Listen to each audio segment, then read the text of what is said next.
कभी सोचा है ये कंप्यूटर इतनी मुश्किल से मुश्किल प्रॉब्लम्स को आखिर सॉल्व कैसे कर लेते हैं? असल में उनके पास कुछ गिनी चुनी प्लेबुक्स होती हैं, मतलब काम करने के कुछ खास तरीके। आज हम उन्हीं 4 तरीकों को समझेंगे जो सिर्फ कंप्यूटर ही नहीं बल्कि कहीं ना कहीं हम सब भी इस्तेमाल करते हैं। तो आज का हमारा रोड मैप क्या है? हम सबसे बेसिक और सीधे साधे तरीके से शुरू करेंगे और फिर धीरे धीरे आगे बढ़कर और भी स्मार्ट तरीकों तक पहुंचेंगे।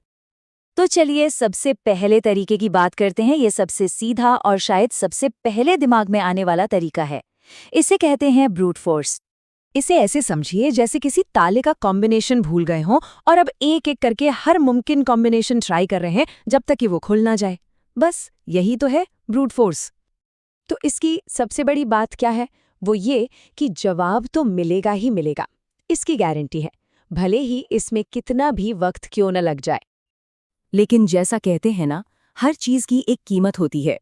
ब्रूट फोर्स तरीका आसान जरूर है, पर बहुत बड़ी प्रॉब्लम्स के लिए ये बहुत ही ज्यादा धीमा और थका देने वाला हो सकता है। और मजे की बात यह है कि ये तरीका सिर्फ किताबों तक ही सीमित नहीं है। असल दुनिया में हैकर्स भी इसी का इस्तेमाल करके पासवर्ड क्रैक करने की कोशिश करते हैं। तो ब्रूट फोर्स काम तो करता है, लेकिन भाई बहुत धीरे हैं। तो क्या कोई और स्मार्ट तरीका है? बिल्कुल है। चलिए अब देखते हैं कि चीजों को और बेहतर और तेज कैसे बनाया जा सकता है। इसका आइडिया ना बहुत ही सिंपल है। एक बड़ी सी मुश्किल प्रॉब्लम को लो और उसे छोटे छोटे आसान हिस्सों में तोड़ दो। उन छोटे हिस्सों को सॉल्व करो और फिर सबको जोड़ दो। आइए इसे एक्शन में देखते हैं। मर्ज सॉर्ट नाम के एक एल्गोरिथम में हम पहले एक लिस्ट को तब तक तोड़ते चले जाते हैं जब तक कि हर नंबर अकेला न रह जाए। और फिर यहाँ से शुरू होता है असली जादू।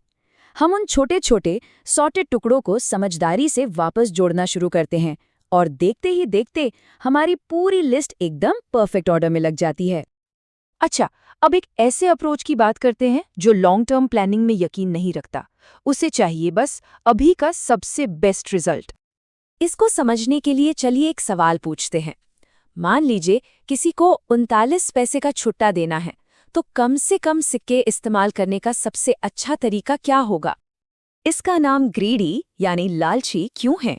क्योंकि ये हर कदम पर बस उस पल के सबसे बड़े फायदे को देखता है, आगे क्या होगा उसकी परवाह किए बिना।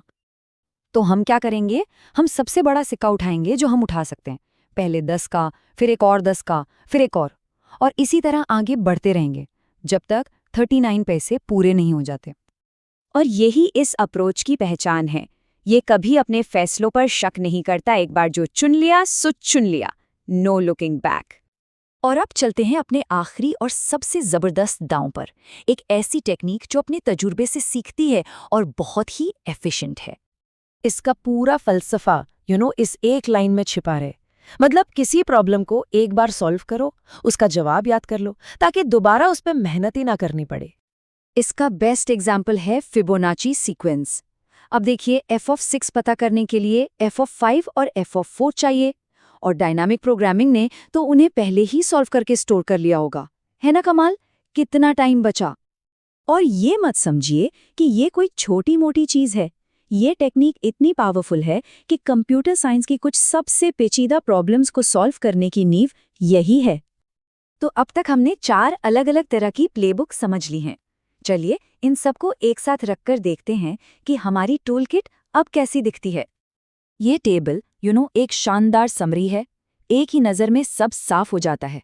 कौन सा तरीका कब काम आता है, किसकी क्या ताकत है और कहाँ पर वो थोड़ा कमज़ोर पड़ जाता है। और अब जाते जाते एक सवाल। सोचने वाली बात यह है कि ये सारे तरीके सिर्फ कंप्यूटर के लिए नहीं हैं। हम सब अपनी रोज़ की ज़िंदगी में भी तो इन्हीं प्लेबुक्स का इस्तेमाल करते हैं, है ना?